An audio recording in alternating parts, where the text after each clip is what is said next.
Welcome to tonight's special presentation. In tonight's show, we will have 3 different stories, all bizarre, all very unique, and all very WTF here on The Fifth Opinion.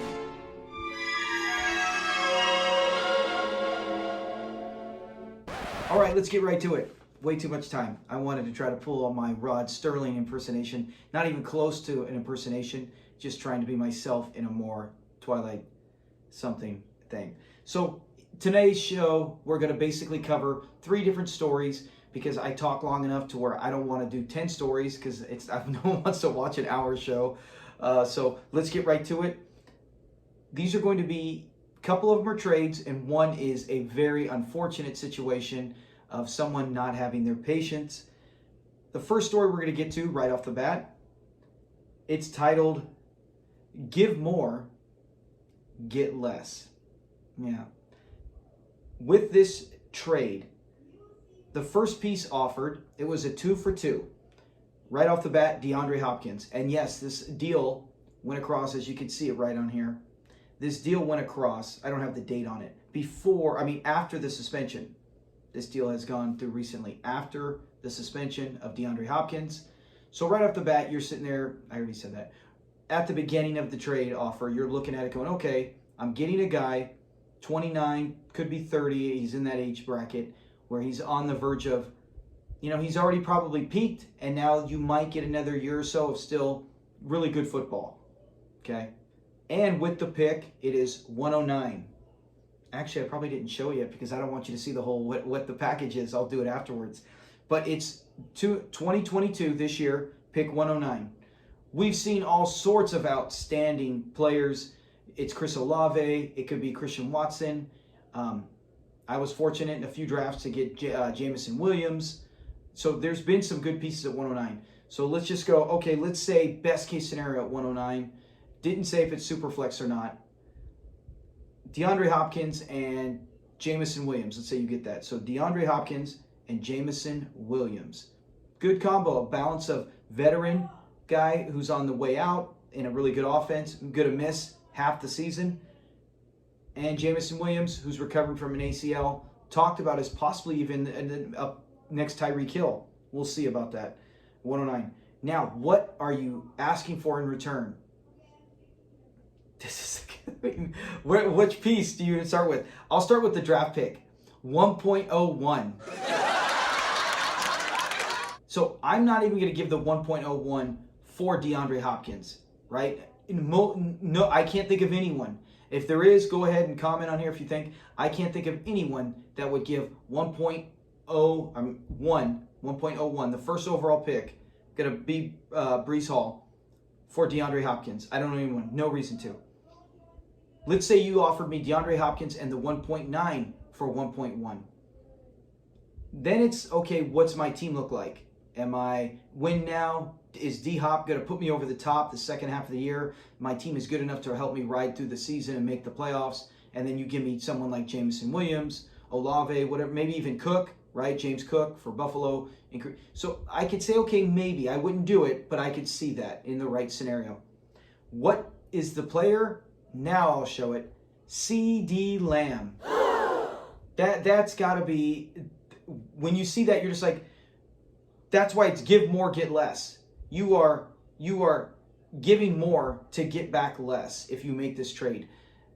Fortunately, the owner did not accept this trade. He shared it, and it was just like, wow. I mean, all of us have seen some crazy ones in the years, but this one's got to be one of the worst I've ever seen, or up there with some of the bad ones, because if you're getting D-Hop and 109, you're not really gaining any. CeeDee Lamb is about to be wide receiver 1. Everything D-Hop could have been in the past. We've seen him as the second fiddle be outstanding. We'll see if he can get it done. We know in college he did, different story, but he has the physical tools. He can go off any week. CeeDee Lamb is up there with, like if you said top receivers right now, dynasty receivers. I'm not reaching for Hill and Adams and other guys. That's like D-Hop now. You got to go, my personal opinion is Justin Jefferson, Jamar Chase, and then I could see a case for maybe A.J. Brown, maybe DK. I like DK Metcalf, don't get me wrong, but I'm kind of off on him because he couldn't really, the second half of the year, even when Wilson was there, he didn't really have Godzilla games. He had a good start to the season and then kind of faded off. But CeeDee Lamb's right there with there. If you put CeeDee Lamb at third overall receivers for Dynasty, I don't think anyone's going to argue with you. So you're asking for a potential RB1 with the 101 for the Jets and a possible top 3 wide receiver dynasty for Hopkins at 109. Had to start the show off with a bang. That one is awful, awful. Let me know in the comments if you've seen even worse or if you were one of the guys who made this offer. Okay, the next one. This one's not as bad as that one. It's still something where it's titled A Lot of Good for a Little Great. On this deal, let's start off right now with the good part for the one side. I know what side I'm taking. Let's see what side you would take. 2023. Okay, 3 of them. 1, 2, 3. Not 1, not 2, not 3. Yeah, actually not even 3, LeBron. You just got 2 in Miami. You didn't make 4 finals. But 2023 second round picks. Not first. Hold the horses back. Don't start jumping the gun thinking it was going to be first. But we all know that draft is stacked. But even on the stacked drafts, you still got to hit on these picks. You're safer with the first round picks, right? 1 through 12 next year in 2023 seems to be you're going to get a potential star, right? That's how they're hyping it up, looking at the rosters, looking at the players. It's going to be almost like it was 2 years ago, right? With Burrow and Tua and Herbert and CeeDee Lamb. You know, everyone was awesome that first round, maybe other than Jerry Jeudy, who didn't have a bad first year, but terrible second year. So other than that, yeah, it's like, so that's what you're expecting. So 2023 seconds, not bad. A 2023 third, you better really draft well or get lucky. But it could be a good backup piece down the line. And a 2024 first. I've never been super excited when and this league it's from has not had their 2022 draft. It's not like, oh, it's just 2 years away, the 23, and then bam, they still have to do 2022. So that's 3 years away. Anytime you offer me a first round pick that I have to wait 2 more drafts to get, I'm okay with that if I'm getting a 2023 first, a 2022 first, and a 2024. Let's say you wanted that and you wanted Najee Harris or something like that. I could see that, a guy going, okay, let's do that. I'm going to slowly build. Smart strategy. That's acceptable. This, you're not getting, and I know you're going, well, what the heck? Tell us who he's getting. Okay, I stalled it long enough. 4, Jamar Chase. This deal actually went down. This is not one that was declined like our previous deal. This one actually went down in a league that I've seen, and there was some outrage. No call for veto or anything. People were just like, because, the owner who wanted to get rid of Chase did put it out there. Hey, who wants Chase? I guess a lot of people weren't making incredible deals, but just on my personal opinion, I feel in a deal like that, it's got to involve a 2022 first, early, top 3, and it's got to involve a 2023 first. If you're going to do at least one of them, right? So you go, okay, here's top 3 in 2022. Here's 3 second-round picks in 2023 and a third-round pick. Okay, I go, okay, I got something to build with this year. I got something to work with next year because it is kind of it is a rebuilding team, so you can't fault them. But you look at it and you go, man, you don't get a first-round pick. You don't get a potential replacement elite player until 2024. And by then, this other team could build up even bigger. It might be a late pick. We don't even know. With the 2023 seconds, 3 of them, they're going to be all spread out. Could be early, could be late, whatever.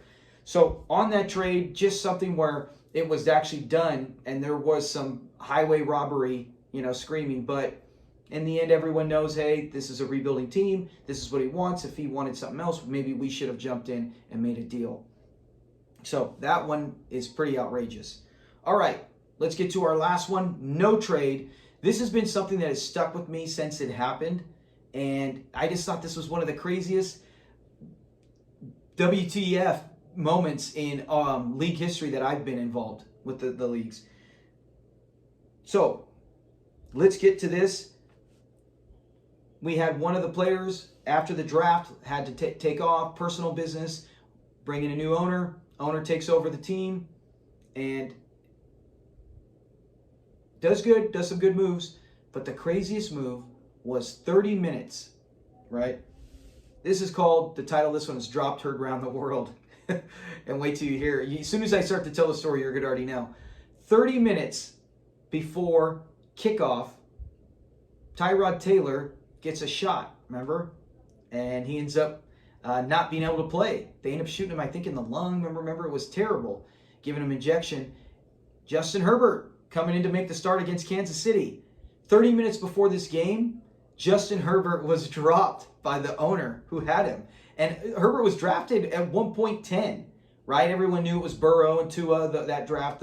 They were taken. It's a super flex league, so it was kind of a shock that Herbert even fell to 110. But that year had Swift, Jonathan Taylor, Cam Akers, J.K. Dobbins. There was just such a rich amount of running backs, so you could see why he would fall. And all the talk against Herbert coming out of college was not too great. He can't get it done, can't get the big game, can't perform. He's been outstanding in the pros, at least fantasy-wise. No complaints. But yeah, he was dropped 30 minutes before game time. So as soon as you see that, you got to think, what is the owner thinking? Now, maybe he missed it, right? The point was, you never drop a... I still don't get it to this day. You don't drop anyone who's a super flex league, even if he's not going to play all year. Put him on your taxi squad, for crying out loud. And yes, that league has it. But he drops him.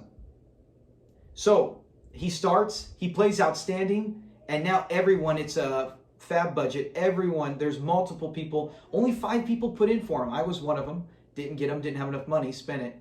But the max is $100. 3 people bid $100, and because of waiver priority, one of the guys got him. Man, what a grab. What a great grab. Outstanding for him. The previous owner did not even put in a bid after he played Kansas City.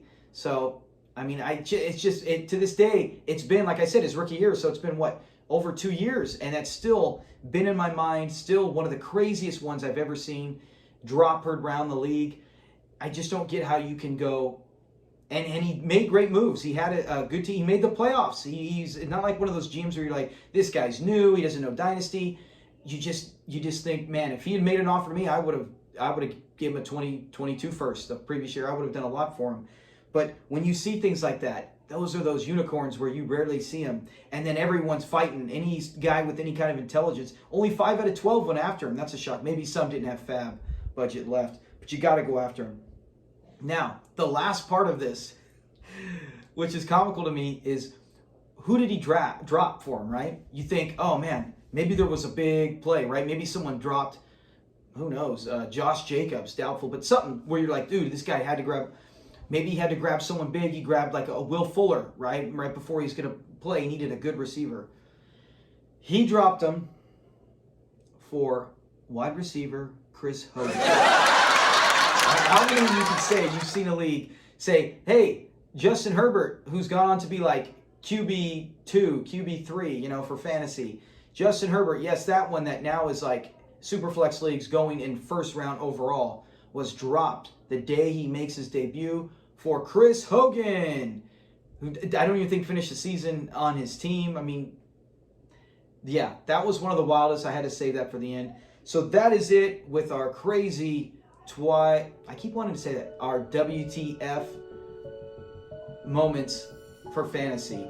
I will continue to do these. I got a bunch of different shows. I try to do things different because we already know we got so many experts out there that can tell you who to draft, who to do that. Now, don't think I'm not going to do that. I've already done ranking videos. I try to do the back half of leagues to help with people who might be struggling figuring out who should I get later on, because we all know who to get at the beginning, right? Even the Joe Blow down the street knows, well, maybe not everyone. Some guy just dropped Justin Herbert. So those are the guys that should be watching this show right here. I will cover all those, but at the same time, I will look to do things like I have with the Don't You Forget About Me.